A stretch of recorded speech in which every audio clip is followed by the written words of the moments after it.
You got one life, for crying out loudly. You might as well just give it all you got. The Deej, Dan Jourdan. Then you don't got to worry about selling anymore because they're just too busy buying.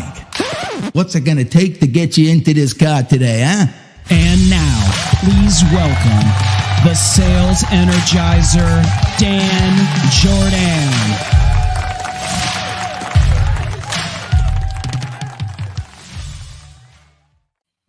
Ha! Well, you have outdone yourself, Mr. Producer Man.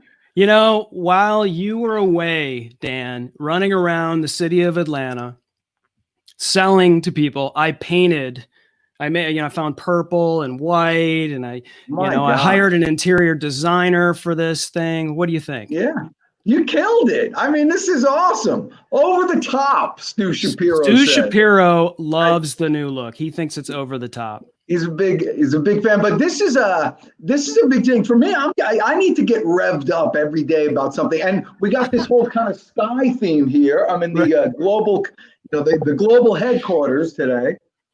But you know what I did today? You don't know this. Okay. So I got a friend at Liger, who we'll be talking about a little later. They do internet marketing and things like that, digital marketing. They're helping out the Deej with all this stuff. But one of the people there has an airplane, and like a real airplane, the kind of airplane that flies in the sky. And he took me up. I was flying today. Wait a minute. You were not flying you weren't actually steering the plane. I was piloting an aircraft. Once we hit a certain level, he said this because it's really cool. You're not allowed to just, there's only one person can be a pilot. And so you have to say things, pilots like me, we know this thing. So, for the laymen out there that are not as experienced as I with my discovery call, the pilot has to say, okay, your plane. So I have to say, my plane. And he says, okay, it's your plane. And then he walks away, and here I am flying around. Unbelievable. And, of course, when I landed, he said, good job, because he wants to, he wants me to become a student and all that stuff. But he said, you were really good. And the reason why he said you were really good is because, if you let the plane on its own, it will take you where it wants to go. You have to lead the plane. And I thought to myself, this is just like Beth Miller. Okay. All right. You're right. Okay. Before, I know that felt like a segue, right? Yes, it was a slight segue. Okay. Yeah. But we should probably do a proper introduction for Beth. But before you do that, if I can get this straight, you were allowing this person to sell to you. That was a sales job from this pilot because he wants to sell his services to you. Inspire is a flight school here in Atlanta. If you have even a thought that you might want to command the sky and the airway, be like Superman. If you even thought about that in your life, you got to go see Inspire over there at PDK Airport. They're awesome, and they have. If you sign up with them, they'll give you a real Yeti, like a real like a good a drinking Yeti. Have you ever put ice in a Yeti? And left it outside? 3 months later, the ice is still in there. It's a good thing it's not a Yeti microphone, because you already have one of those. I'm not a huge fan of. Oh, that's right. You hate the Yeti microphone. Now can we get to our special guest? Because I can't wait for this. Is going to be great. I'm excited about this one. I need someone to set me straight about leadership, and it's true because I think, and this is where I was brought up by a European father who screamed a lot, that a leader is equated to volume, and so, just the louder you are, the bigger leader you are. That's what I was taught growing up. I've since realized after marriage that that's not exactly the case, but I'm looking forward to get some professional advice from a real leader who's going to visit with us today. Let's bring her on. Hey, Beth, how are you? Good. How are you? How are you? I am the dream. So I was chuckling in the background when you were talking about going up in a plane, because about 25 years ago, I decided I wanted to learn how to fly. I probably went up maybe 10 times, and it was in the summer, and the air up there was so hot. I was getting nauseous. I couldn't. Oh, yeah, not a good You place. know what? This is just not for me. I did pass the written test, but I never got to the solo. And I thought, this is, I will leave it up to the professionals, and small planes to this day. I'm okay with a big, 737, but the small ones, no, not so much. Really? Oh, you see, I loved it. We had a little turbulence today and wind and everything. No. And he had to land. And when you have to land with the crosswind, we were kind of going in sideways. Like it was very exciting. Well, I'm glad you enjoyed it. Yes, and I'm that's glad I good. wasn't up there with you. But that's important. So you actually started and you invested money and you were dedicated to do it. And but the pain of the ride was greater than your desire to be a pilot. Right. A lesson here in leadership is, really follow your strengths and surround yourself with people that will overcome your weaknesses. And my strength is not being up in a small plane. Well, so that leads to a question, and I know Chris Stone is chomping at the bit to ask you something, but that begs a question. Do you have? I know you teach leadership, right? You help people who are in different positions become leaders. Mm-hmm. Do you ever find one of them who thought they wanted that position, and during the process of your coaching, they realized, hey, I'm not meant to be a pilot. I'm getting nauseous up here. I would say no, but there were a number of them that weren't self-reflective and self-aware enough to realize that they really weren't that good and they weren't willing to work on it. I mean, a lot of leadership is around emotional intelligence. And emotional intelligence, you can learn. It's not like IQ. EQ, you can learn, but it stretches you. And the individuals that I've worked with who were really goal-oriented and driven and wanted to be that great leader overcome their shortcomings as it related to self-awareness and self-management and relationship management and empathy. Well, go on if you would. Give me an example, a juicy one if you can. A juicy one of... you don't have to use names. We can make up names. Never use names. I'm a coach. I don't use names. You can use Chris. Yeah, That's John Schmelz. So I'll use one where it was very successful.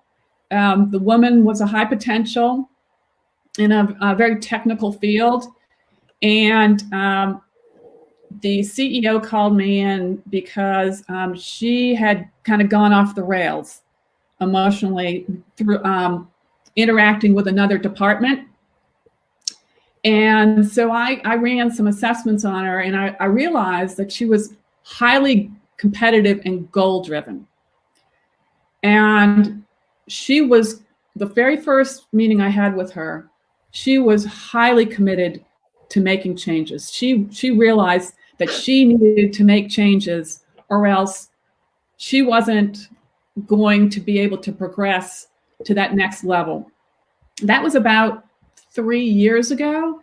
And today she's gone up 2 rungs in the organization and now reports directly to the CEO. So that's one of those situations where I knew immediately that this was going to be really successful. Then on the flip side, I'm called in, and there are situations where within the first meeting, I realized that this isn't going to be productive for me or the individual, and I'll have a conversation. What happened? And I hate to interrupt, but what happened in that meeting to let you know right off the bat that wasn't a good fit? Right. So there was the meeting, and then there was a follow-up. Okay. So the meeting, I was reading his face and his body language, and I realized he was getting a little defensive. And as I dug, it kind of came out that he felt like that being coached was not a reward, but interesting. Yeah. Wow. He wasn't seeing the benefit. He felt like you were just critiquing him, and it became something that he got defensive over. Interesting. It was more about how it was set up in the organization, that his manager set it up as you need to be fixed, versus hey, there's some areas here that you've got some gaps. We want to fill those gaps so that we can get you to that next level. So, and then from a follow-up perspective, I'd send him emails and I'd get crickets. And so I had a follow-on conversation with his manager. I'm like, I don't think he's going to get much out of this.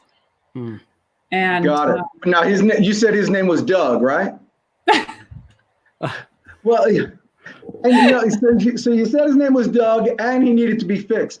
So what do you do when your wife always wants you to be fixed? I mean, it sounds like you're married. That's what wives do. So do us a favor. What I'd like you to do is, just based on body language and posture, I'd like you to analyze Chris. Is this somebody that's possibly named Chris or me? Yeah. See if I think he's pointing you out, Chris. Yeah. What do you think of Chris and his managerial capabilities? Well, wait, let me adjust myself. How's that? Born leader? No, I mean, obviously, first of all, he's got a smile on his face, so he looks like he's having a good time. That would be number one. This is a good time. Yeah, I mean, if I get that kind of blank stare, obviously that's a warning that I don't think I'm going to get very far with that individual. Yeah. Really? So now, what if that's just nerves, though? And I'm thinking this in terms of, because you and we're dealing with a lot of people right now that may be in transition. Right. Highly educated, successful people who have had, long careers with a particular company, find themselves on the outs for a myriad of reasons, and now are interviewing for positions. Possibly, they've only done this 2 times in their entire lives. Right. Mm-hmm. Yep. And they're nervous as all get out.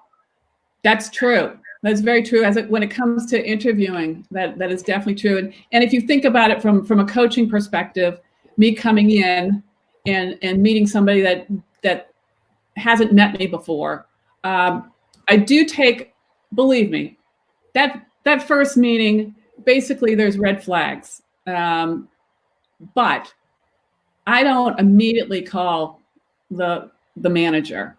I give the individual a couple more meetings to see if there's progress. But I'll tell you, 9 times out of 10, I'm pretty right based on my intuition and experience after that first meeting.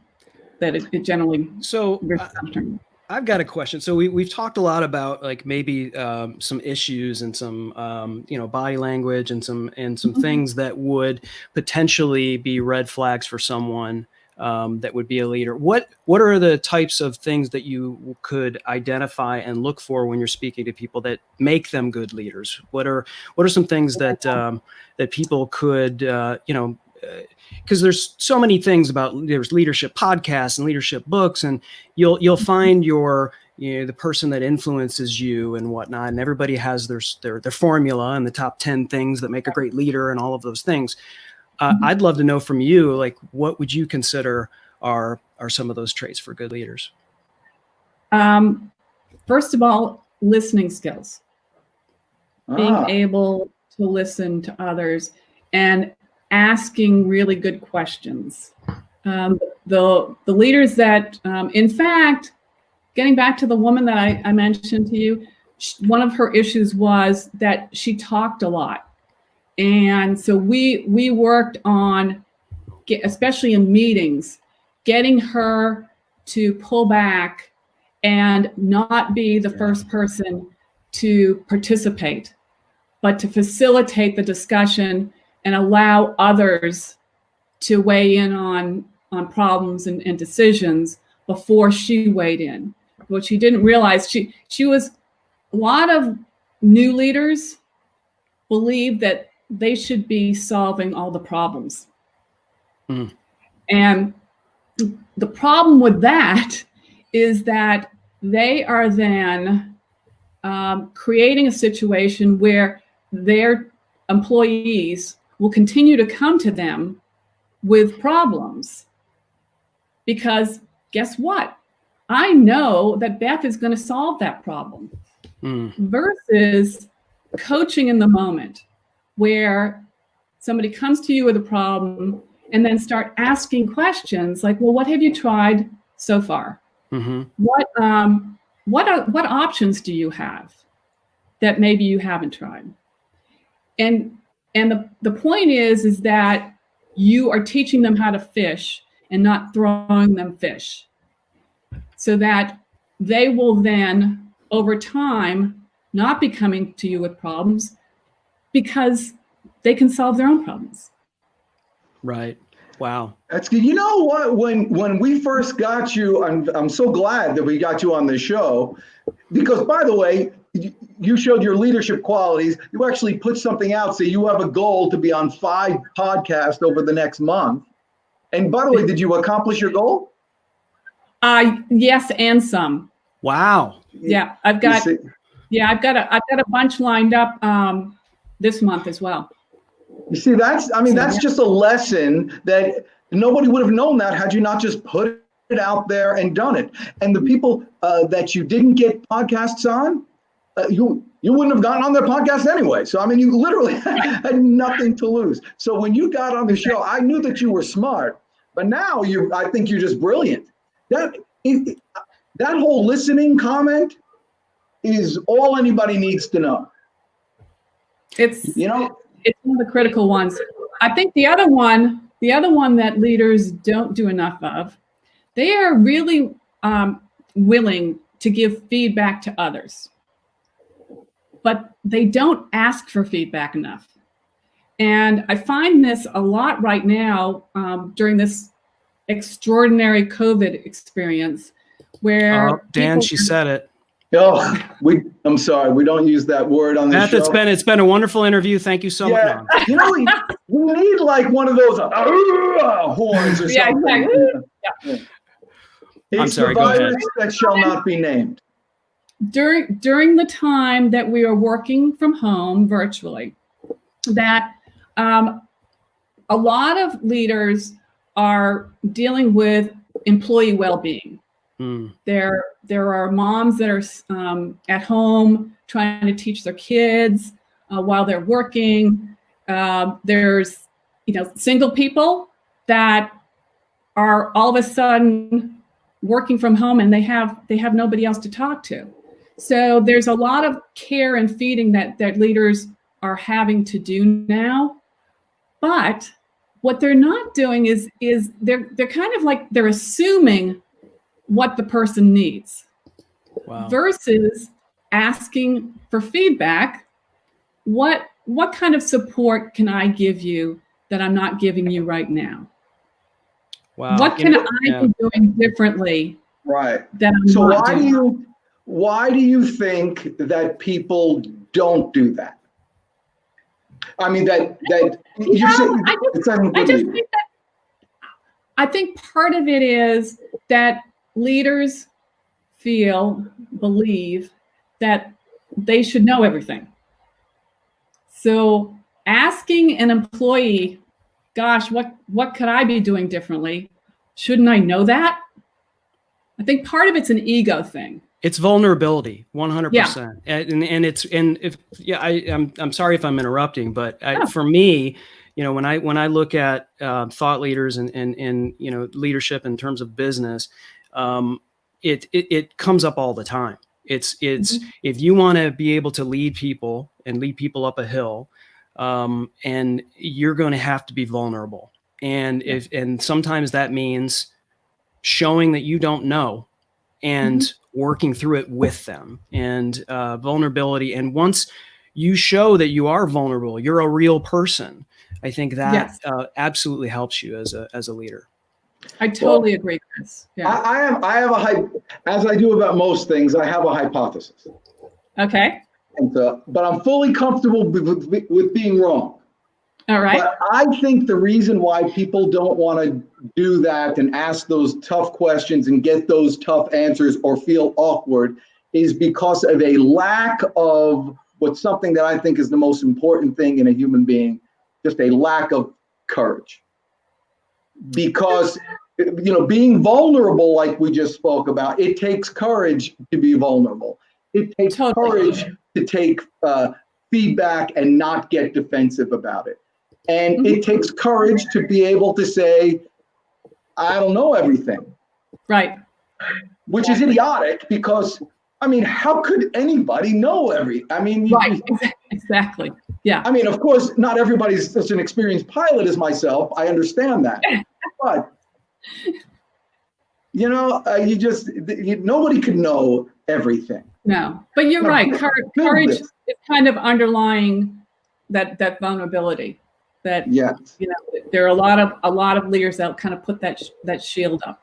So what I'd like to do in the second half of this, and maybe we could hear from our friends in between, Chris, but what I'd like to do in the second half is for you, being the experienced teacher and nurturer and coach and professional that you are, give us some tools that we can become better leaders, things we can do today or tomorrow or next week, things that you have seen work in the past.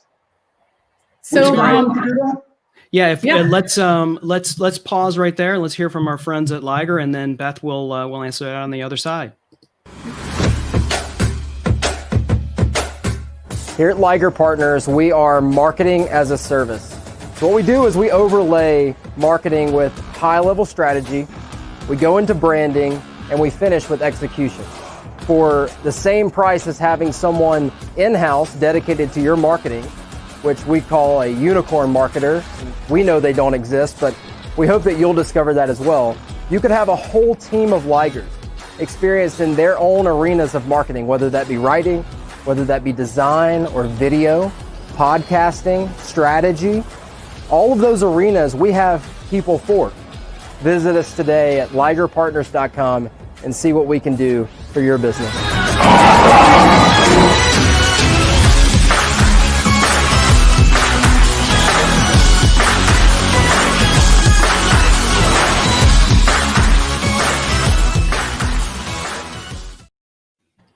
Hey, that was good. By the way, that guy who you just saw there on that little video there, that was the guy who took me up in the airplane today. Are you serious? Yeah, that was a kid. He's he's 20 something. Yeah. And he's like the most trustworthy. That kid is going, know that boy, because he's going places. I'm actually coaching Hamilton. Oh, you see, before Beth Miller got a hold of Hamilton, he was a turtle in a shell, and he couldn't move. Now he's flying planes. He's the star of commercials. Not quite, but he is a very self-reflective guy. He's very self-reflective. Yeah, he does Bible studies too on Friday morning. Yes, This is the Hamilton show, ladies and gentlemen. So, I'm sure he'll appreciate it. So that's basically your advice for people who want to become leaders is just be more like Hamilton. There's no cookie cutter approach. Okay. Yeah. So I think there's a few things that, leaders, or what I call high potentials, those individuals that are identified by current leaders that they believe can move into a leadership position. There's potential is very different than performance. Performance is pretty easy to measure. You've got a job description, you've got metrics, and you measure performance against those. Potential is different, and each company needs to understand what leadership potential looks like to them. And before some of the key areas that companies look for are things like being able to adjust to change, even when you don't have control of that change. That would be one thing. Building relationships, not just directly within your department, but across departments, so that you can create collaboration and innovation. Mm-hmm. Those would be things. Some core things also are resilience, being able to push through challenges and not feel defeated, but being creative to figure out how to get around those. Well, but how do you do that? I mean, I'm just thinking about someone, again, that fictitious person that I made up before, who was on top of the world 6 months ago, and now, and especially, I'm not thinking mainly about men, because I know men. Because you're a guy. Yeah, and I'm self-reflective enough to realize that I don't understand women at all, but I know guys that we kind of value our own self-worth by our production and by our jobs. And so if I'm not working, I am worth less, which is worthless. Right. So how do I get out of that and be the person I was, even though I was that before? I don't know what to do. Are you talking from a standpoint of somebody that's looking for another job that's recently? Yeah, or job or a promotion or something. I need to stop looking as desperate as I feel. Okay. Well, if you are looking desperate, then there's that kind of comes over and across to emotional intelligence. How are you managing your emotions and presenting yourself to the public? So that's an emotional intelligence. All right. Well, so are there any tools that you can offer to our worldwide audience here? So when I'm working with leaders on emotional intelligence, I actually use a book by Travis Bradberry called Emotional Intelligence 2.0. Highly recommend it. What it does is it allows you to go out and self-assess yourself. So you get a benchmark. And then I work with them to create a plan to increase their emotional intelligence. And then 6 months to a year later, you can retake the assessment. So you can see how you've improved.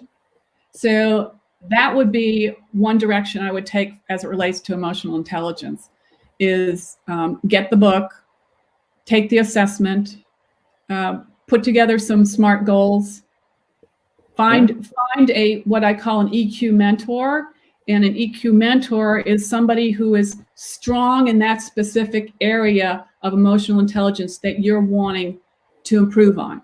So if it's, for instance, self-management, which is around managing your emotions, like the woman I talked to you about earlier, she found somebody in the organization who was very good at that and had some time and was willing to mentor her along with the goals that she had set up. First of all, you have a book also, don't you? I do. What a segue, Dan. I was just I'm posting the link for Emotional Intelligence by Travis Bradberry. Is that right? Right. Mm-hmm. And then we can talk about your book. Sorry. Well, you see that? Yeah, you see that? You see that? There's a world-class producer right there. He's on top of things. So my book is called Are You Talent Obsessed? And it focuses on leaders and what you need to do to attract and retain great talent. Oh, for your company. Yeah, for your company. And it's a short book. It's available both on Kindle as well as paperback, and it doesn't take very long. One of the things that I learned from another author that I know is he did a lot of research before he wrote his book, and he found out that executives generally only read the first 100 pages of a book. Wow. Ah. Yeah. So he wrote a book that was 100 pages. He's checking it. Checking his By own the book. way, Aren't you? Sales Proverbs, 110 pages. There you go. You see that? You- I'm yeah. a natural book You writing are. leader. You're natural something, Dan. And that's awesome. So you were talking a little bit about challenges, and we're obviously in the midst of a challenge that shall not be named. What are some challenges that right now, and you're talking to a lot of different leaders, what are some challenges that they're facing right now, and how are you working with them to overcome them? Yeah. So there's kind of two parts to that question. One is their own challenges as a leader, and then the challenges that they're having in their organization. So I first focus on the person, because if they're not presenting themselves in a way of strength as well as encouragement, then the rest of it is kind of moot. So, there are a lot of things that I've talked to them about in order to kind of decrease stress. Mm-hmm. Things like practicing gratitude on a daily basis. Oh, that's good. And meditation. There's one of my favorite apps is the Calm app. Are you familiar with that? Oh, yeah. Yeah. Yeah. Love that app. I've used it a lot more recently than I have in the past. But that's a great app to teach you how to meditate. Then it's, like taking walks and physical is as managing much about the energy. spiritual and all of that tied together, for sure. I totally agree. I go to a guy for meditation. His name is Jack Daniels. And what happens is you just kind of go right to sleep. Now, I do have a question, however. Do you find more success with doing all the tools that you're talking about with women or with men? Or is it equal? It's humans? It's not gender, it's gender neutral. Gender neutral. Yeah. Okay. Yeah. By the way, in Atlanta here, where we all are, but the rest of the car buying public maybe in other places, we're working here, baby. We're out and about. We're done with this whole process. Everybody's putzing around, dealing with the whole thing. We're done with it over here. We're just rocking on. Yeah. Are you wearing? You're not wearing a mask. I'm not wearing a mask. Well, I do when I go to the grocery store. I don't wear squat. And by the way, before you're the kind of guy that I start going, he's not wearing a mask. Yeah, let him grunt. I know, let him do that. But here's the thing. Before this little arrangement that we're on right now, this live cast, I didn't wash my hands. Did you wash yours? Yeah, I did actually. Oh, I wash them.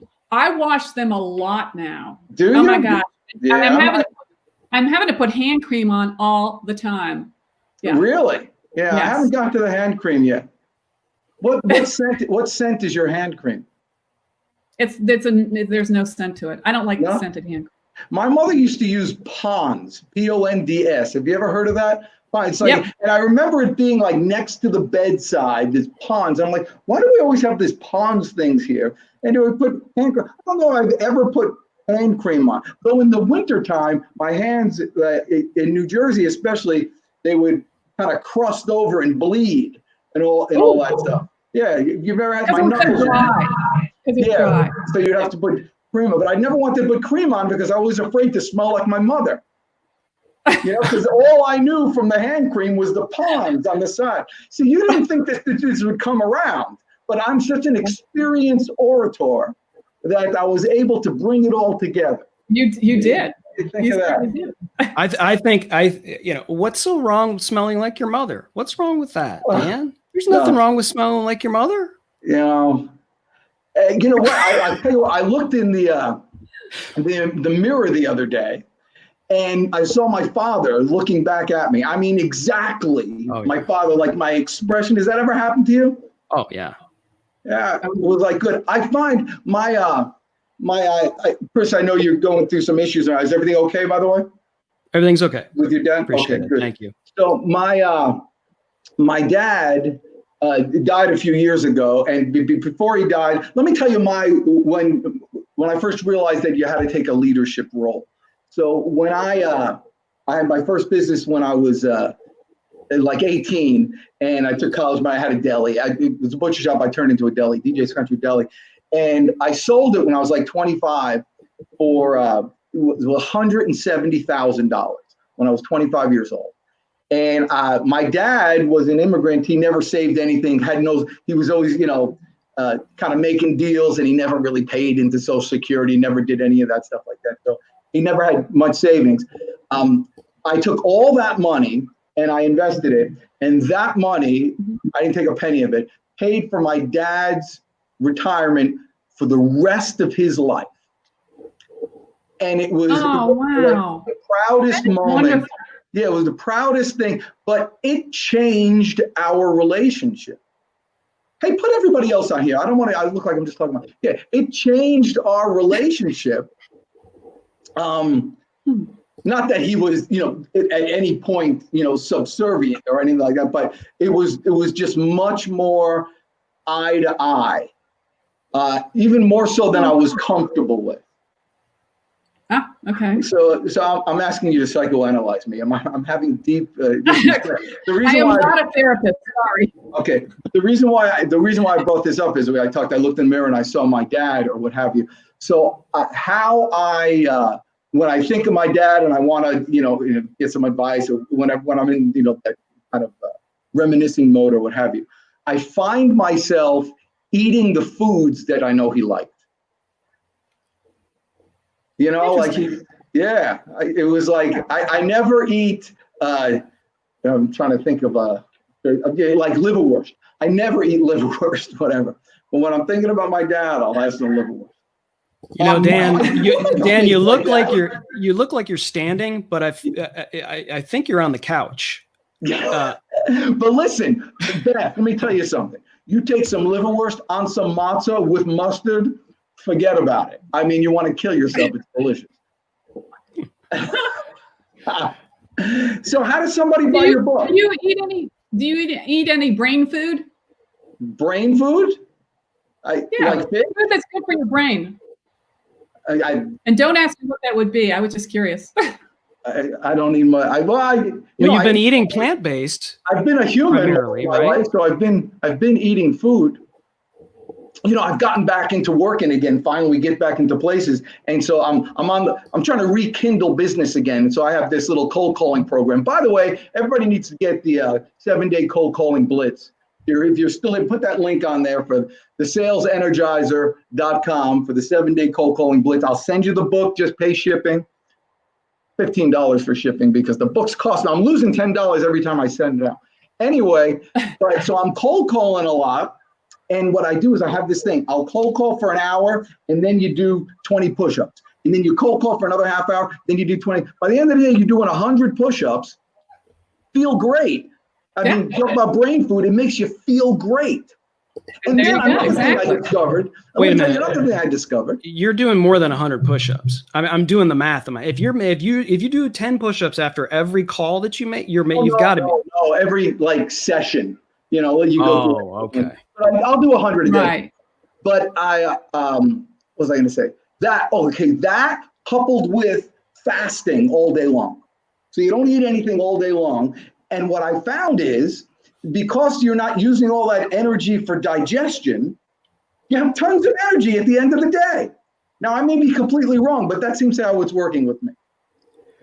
Well, there is that intermittent fasting that's very popular. Yeah. I've stopped eating breakfast, and I just do lunch and dinner. Really? Do you have coffee? I do have coffee, but I actually do decaf. I've been decaf for 18 months now. Yeah. Yeah. I've heard a lot of people during this virus situation that have been doing a lot of drinking. Oh gosh, don't talk to me about it. Oh, really? I haven't had a drink. Well, I heard some statistics that it's like alcohol sales are up like 80% or something. Yeah. Oh, not here. Yeah.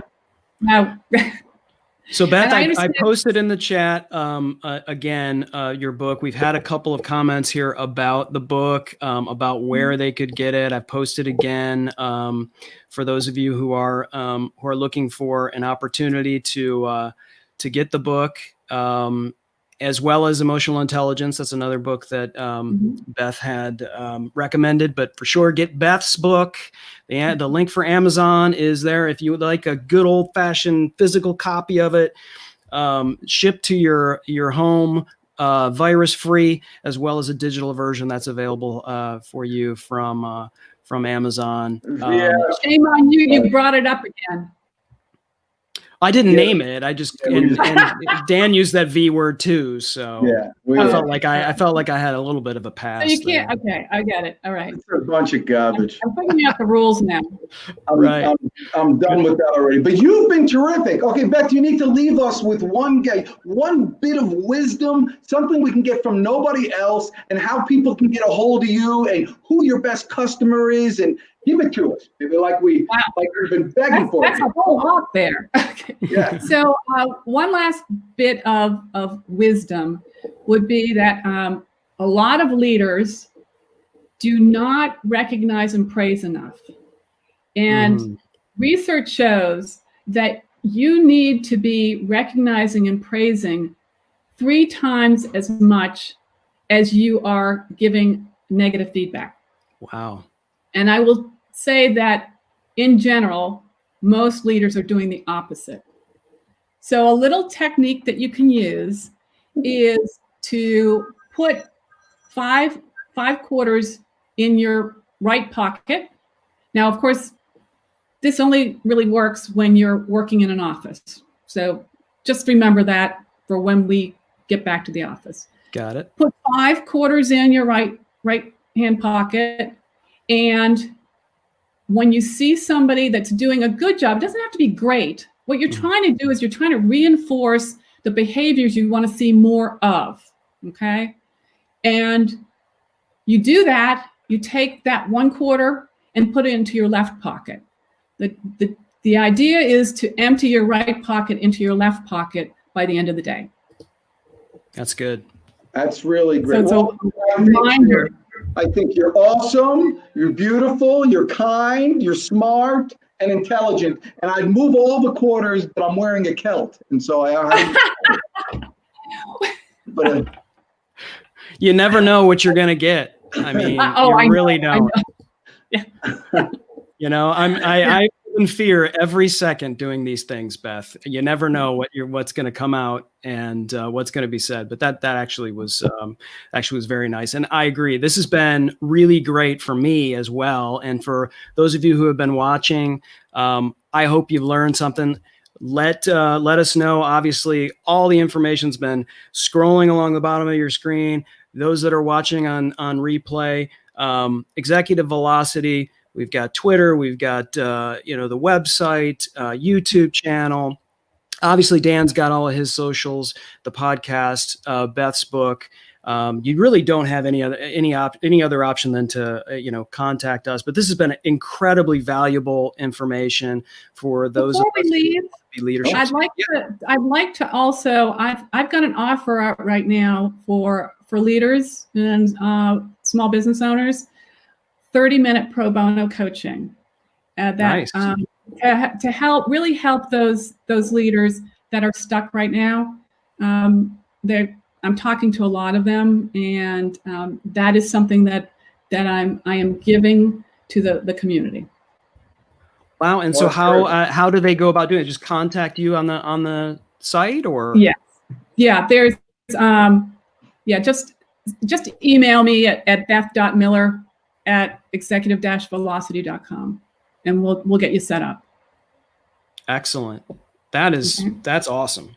Well, Beth, I really appreciate you. We met a long time ago, and I'm just so glad to have rekindled this friendship. Yeah. Don't be such a stranger, and we're friends in Liger as well too. Here I am. That's right. So I'm sure I'll be seeing you over at Liger. Yeah. Okay. It's a deal. Great. And thank you so much, Mr. Producer Man Chris, who Thank makes you, it all Deej. happen, including Thank you, the Sales Deej. Energizer podcast. Thank you, Dan. Thank you, Beth, once again. And thank you for everybody who joined us. You've got all the data. Just go out, reach out to Beth. Free 30-minute coaching session with Beth, executivevelocity.com. Thanks so much. See you guys. Later.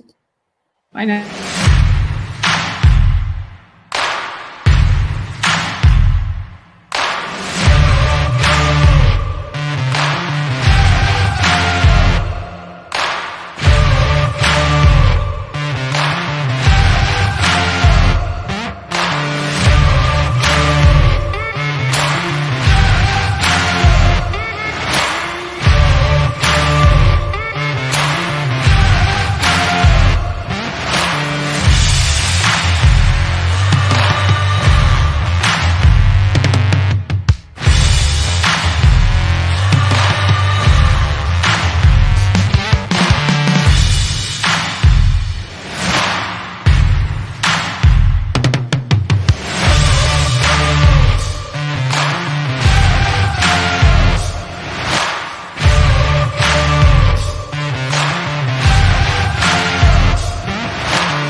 The day open.